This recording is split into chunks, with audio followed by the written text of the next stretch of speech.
we out-rebounded them pretty bad, which surprised me because their teams have, this is a team that is a way better rebounding team than some that he's had. You know, I think Raymart Morgan, my new appointed student there, said it best. It looked like the first half we were already on vacation, and that's not taking anything away from them. That's taking away the energy that we played with. And what I'm really thankful and proud of with this, I don't know, what is it, 22nd, 23rd, somebody would know, 24, not that we're counting, but times that we've played, is the crowds it draws. And I want to thank all the Michigan State people who came. I've seen other games in this arena, not even half what we had today, and it filled in so nice. And you know, a lot of them were Michigan State people, but there were a lot of Oakland people too, and it's what makes the game worth it. I think I'm running out of time. You know, you can only win so many of those. Pretty soon something's going to happen, because he's played us so well every time that I, once in a while, feel this much guilty. Only this much, but that's it. And I will say this, you know, every year it's the sweater thing for him, and I wanted to add the officials because I knew that would fire him up. And believe it or not, I hardly said a word to the officials today, and he was crazy, you know, and I absolutely love that too. I appreciate that about him. He's fighting for his guys, and rightfully so. So I'll open up for some questions. I said before the game, if we can win by 1 and get out of here, I'd be happy. I'm not going to go home and do cartwheels because I think we got a lot of work to do, but I'm going to be happy because it's been a hell of a long, good, and stressful 12 games. We're 11-1. We played some great teams.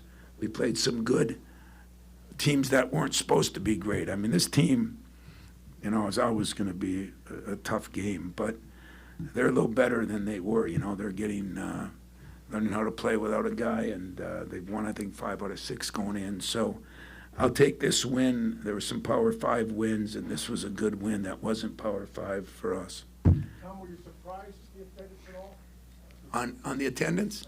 I was. I don't know why, because we've had some great crowds here, but, you know, I like I said, I see some games here that. You took no chair for me. Oh, I'll didn't give you a one. chair. No, I'll get it. no. Okay, thank you. Here. The reason I'm going to get one for you is that you were harder on the officials today than I was. They told me, asked me if I was dead. I said maybe, you know. Nice. You were the nice guy today. Hey. I thought you were an ass today, personally. So, when I put this on in the locker room, Baru looks at me and goes, "Nice," and I go, "Well, it's all in perspective. Who's got the other guy?" So. Well, I was just telling him. I thought, you know, if you would have kept that guard, I think you might have had one of your best teams. Do you think it could have been one of your best teams? Oh, Not for that sure. it won't be, but. We still have a chance, but. Yeah, because your other kid came in and played, the left-hander came in and played damn good. Yeah, it's too many minutes, though, you know. And Nassim is, I mean, he's 6'6", 2 guard in a mid-major. You don't see that, you know. Yeah. And he can shoot the blood out of it, which we need. But They just it is asked what me it a is. good question about the crowd. I said, that's what makes this game so much fun here is people come to see, you know, and I know they're coming to see you beat me. I know they are. I think some of our fans are, to be honest with you, because I think they have an appreciation. There's some sick people then, because it's been 24 times now. I know, but I never, ever, ever sleep the night before the game. I asked my wife. I told her it just, you know, you've always played us well, and I like this team better than some of your others because you're smash mouth tough. I mean, I really believe that. Yeah, You took it at us early, man. Hogan, Baru are both physical, and Isaac will be someday. You know, he just, whether I can keep him or not will be a big question, but if I can keep him by the time he's done. Well, I'm going to be one friend that's not going to try to steal him. So, I mean, I know there's 170 others that will because of our incredible rules. The handshake line a couple times this year at some of these power places, seemed to slow down when he was going through it. Yeah. I sped it up on purpose and went by him. All right. Excuse me, I just asked Tom when you walked in if he was surprised by the crowd. How about you? Did you expect that big a crowd? If they'd have beaten Duke, I thought it would be 21,000. I'll blame it on me. Yep. So things don't change, man. Things don't change. if we'd have beaten Purdue, it'd have been 21,000. We both had chances, you know. But it was an awesome crowd, wasn't it? Yeah, it was Seriously. fantastic. I mean, And I know it's good mostly for this whole city. right. It's mostly green and white, but there's a lot of black and gold There out was. there. There's probably There 5,000 to was. 7,000 of it. Yes. Is us. And I've told 313, I said, well, we want to play this game, and if you have Oakland, you're always going to have 5,000 to 7,000 people. They'll add on to what Well, they. I'll straighten that out right now. As long as I'm here, we're going to play you. So you don't have to worry about that, even though I think I'm the one insane because it's going to happen. But I had a lot of respect for you, your program, and the people down here. And I had a lot of respect for Detroit. There's some great things happening here. Boy, yesterday was pretty cool with the Final Four stuff. And You got the Pistons tonight, the Red Wings and then the Lions tomorrow. I mean, Scuba was in our Yeah. locker room. He came in the other day, but, he said it best. He goes, what a way. He goes, I get to come to this game, big game. That's what he said. Mm-hmm. And then he's going to the Lions. He's going to the Red Wings. He's going to the Pistons tonight, I think. did you ask him if he was going to stay? Because I did. Stay for, Stay for. He goes, No, you're a baseball I'm under guy. contract for 1 more year, is what he said. I go, yeah, we all know that. I told my guys to hug and kiss him to keep him Yeah. around, so It's- maybe they will. Well, having both of you guys, staying with that theme, Tom, you joked about it, but how's it been being two in-state guys, seeing the landscape change, but still having each other as support as the landscape change, but still trying to keep things in order to have success? I'll go first. Thank you. I would not be here today still if it wasn't for him. I mean, what he's done for me in our program, I'm getting choked up because it's true. He's helped me raise. I got really good players because I was able to pace them, and he's the one who helped me do that. He on his own came down and did an event twice now for me that I've raised close to $500,000. And having someone who I respect, you've heard me say often, he's the best coach in the game, and I say that, and I mean it. But having someone, we've come the same path, we believe in the same things, and to be able to talk to, what you guys don't know is about 5 hours from now, he's going to call me and he's going to tell me what we have to do to win. And I can't wait for that call because I want to know what he thinks. But that's, when you have that in this day and age, and you both believe in a state, and you both believe in your school, and we're kind of the spokesmen for our school. I mean, after 40, everybody says, well, you got him by 10 years. I don't have him by 10 years. He was at state as long as I've been at Oakland. Judd just wouldn't go away for a while, right? But to have that is, this relationship for me is the single most important relationship I've had in my professional career. And I'm lucky. Wow.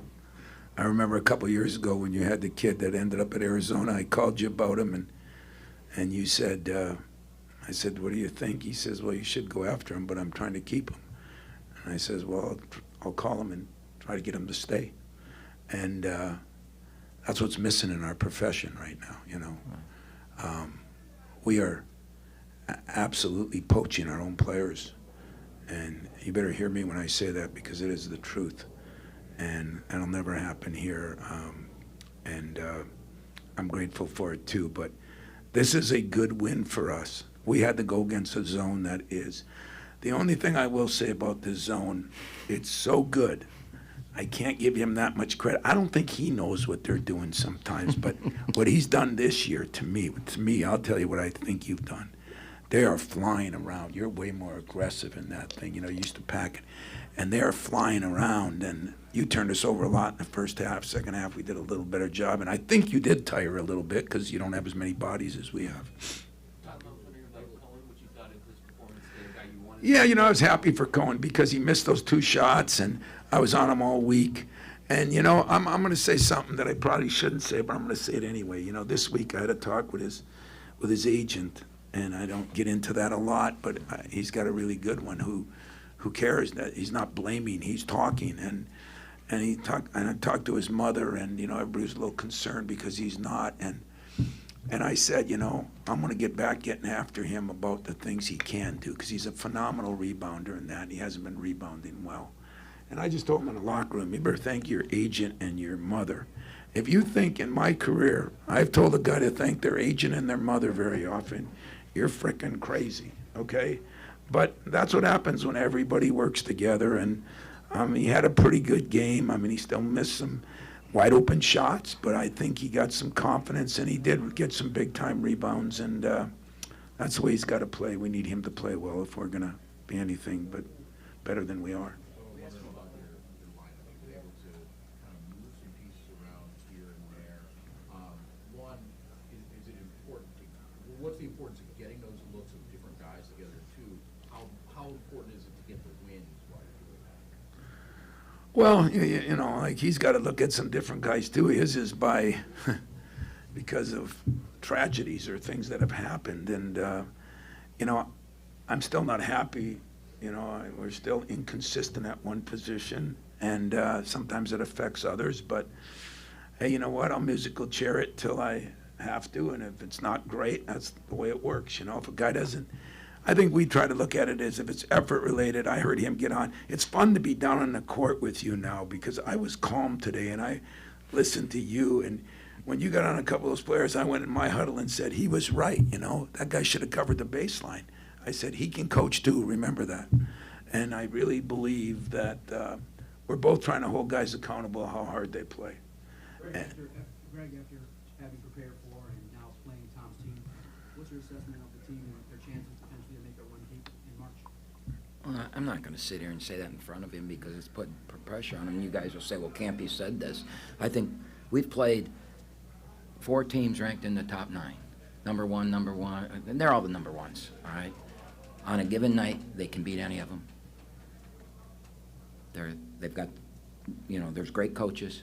They're going to win the coaching battle. They're going to win the effort battle. They're going to win the rebounding battle. Can they make shots? And the nights they make shots, they can beat anyone in this country. And for a coach, though, you have to coach to learn how to win when you're not making shots. That's really the key on how great your season is. But when you get to March, when we beat Kentucky, we made 15 or 16 threes. And Golke made a bunch, but some other guys made them too. You have to make shots in March. Wow, that's a hell of an answer. As appreciative as you are of the opportunity, how does the competitor in you keep from beating your head against the wall because you haven't beaten them yet? Well, I was really mad at the officials in the last few minutes. All right, so the competitor in me came out. But the game ended, it's over. As I told my team, winning this game, would you rather win and go to the NCAA tournament or win this game? And what we learned from this game, late game, will help us in our conference. Because there's nobody like his guys there, but yet we're going to have to check out. We're going to have to do the plays that we missed down the stretch. And then the big thing was we hung our head a little bit when a couple things went wrong. That one little stretch. Yep, we hung our heads, and you can't do that. 1 can't become 2, 2 can't become 3, and it did. We don't turn it over, and yet we went turnover, start the second half. Yep. Then Brody Robinson grabbed us and got us back. He made a 3 and got us back, and then we were good again. And if I don't know if we win the game, we probably don't win it, but if that travel, foul, whatever happened there, that was going to cut it to 4. If it goes our way, who knows? Hey, you're Now, the nice guy. Don't be talking that way But about now, an official. but now that helps his team because somebody's got to step up and make a play for his team. And trust me, when they're playing at Purdue, that's going to happen. You know, that crap's going to happen, and they've got to make plays. And that's why this game's so good is because we both learn, you know, because it's not winning this game, it's winning the season. And this helped us because. Don't you think that's the advantage of being in it forever and you're not playing for a game? I agree with that. Half my decisions are what's going to help us. I mean, I benched 2 guys during that game because I said I'd lose the game because I don't want to lose this season. And I think when you have some presidents that care and ADs that care, I talked to your president the other night. I was at a function and you know, it makes it so you make the decisions that are the best decisions for your team and your program, not to keep your job. I don't think either one of us are worried about that, and that doesn't have anything to do with getting complacent. It just has to do with what we believe, and we're going to do what that does if it does cost us our job. Would you agree? Yeah. Greg, We asked Cohen about the goggles. Wouldn't use it as an excuse at all. Shut that down immediately. Oh, yeah. Hearing him as a player, you talked about the conversation today, and that he's not an excuse maker. And how do you think that maybe helps? I love Cohen. I mean, Cohen Carr is one of my favorites because he works. He got pretty good. If you look at his eye, it's all red. He got pretty good in there, but He's not an excuse maker. If you knew his mom and dad and he was an excuse maker, they'd kill him. So he's not going to be an excuse maker. And there was no excuse. He missed 2 wide open shots, you know, and yet he made some big plays for him, which I think will help him, you know. And I kept saying to him, guy you're guarding is tougher than you right now. He's taking it at you. And I think that helped Cohen too. So sometimes I think it helps you down the road, and him and I will talk about it, and we'll pick our players apart, and eventually we'll gain. You know, that's the way it used to be. You know, I told Bruce Weber, he was at your practice, he was at my practice, both of our good friends, and coaches used to help coaches. Now you don't want coaches around because they're stealing your players. That's sad. It's really sad. And so the few that I have are going to remain that way for me. Yes. I'm wondering, for Greg, I was wondering, you've seen some of these veterans like Cooper, Fears, Kohler for a few years now. I'm just wondering, where do you notice that they've gotten better this year? Well, that's why I can answer that they can win the national championship, because Zero, I'm a numbers guy, not a name guy. Zero is unbelievable, and they're so physical. And 15 is playing the best he's ever played. But you know what? He's stayed and he's been coached, and he's been coached hard. And look at what he's doing now, because he couldn't do that stuff 2 years ago. And so he stayed, he got coached, and now he's going to be rewarded at the other end. It's funny talking about Carr. I'm mad at Carr because I wanted him to keep shooting the 3. All right? And when both those misses were, I was standing right next to him when he shot him, and I was yelling to my guy, let him shoot it. All right? And the third time. You're right. You deserve to wear the naughty shirt, and I should have the... The third time he shot faked and went and scored going to the rim, and then his game changed. That's true. And if he would have stood out there to prove I'm going to make the shot, who knows what the score would have been at halftime. Yeah. That's a good point. You see what he's got, kids that want to be coached and learn, and that's why they're on their way. Somebody said something to me the other day about getting ready for this game, and I go, you know they won the Big Ten championship by 3 games last year, right? You know that, and nobody seems to remember that. You know, for some reason, they're not going to be any good this year. They won the Big Ten championship by 3 games last year. And I haven't seen anything that's going to say they're not going to do that again. Anything else, guys? How much are you guys going to wear this sweater between now and Christmas? It's like my accordion playing. It's a once in a year thing. I might have to bring Greg up for my... Can you play any instruments? Huh? My son can. I Can you can't. sing? No. What the hell can you do besides play golf? I play poker, Poker. gin. Well, maybe I'll get you up there on my radio show, and you can play poker, and I'll play the accordion. We'll be a Yeah. hell of a twosome. But hey, let me close by saying this, because, you know, we are kind of kissing each other's tail here a little bit, but it's legit. It's legit. It's not for show. It's just a respect thing. It just, I play all man-to-man. He plays all zone. There's 2 different ways to skin a cat. And he's been very successful in what he does. And I just love that his university is stuck behind him. I love mine is stuck behind me. And when I was at Ford Field yesterday for the unveiling of the Final Four and everything, and people were there. And then I went to the Hall of Fame thing last night just for a couple minutes because Jason Richardson and Mark D'Antonio were getting introduced. John from Michigan, my equipment guy, who's a great guy. And so I went there and saw Rasheed Wallace, other people, and the number of people that said, hey, can't wait till the Oakland, Michigan State game tomorrow. It wasn't the Duke, Michigan State game, or it wasn't the North Carolina, Oakland game, but I think there is something that this city appreciates about us. We're 2 hard heads, hard hats, and blue-collar guys with blue-collar teams in an era when still relationships matter here. So thank you. Thank the fans from both schools that did an unbelievable job, man. We keep filling that place, and this game will have a lot to it, right? And Yes, good luck to you. Merry Christmas. You too. You guys have a Merry Christmas, and Yep. I'll see you guys later, huh? Go ahead. When do you guys come back? We're coming back. Yeah, we're gonna get a picture.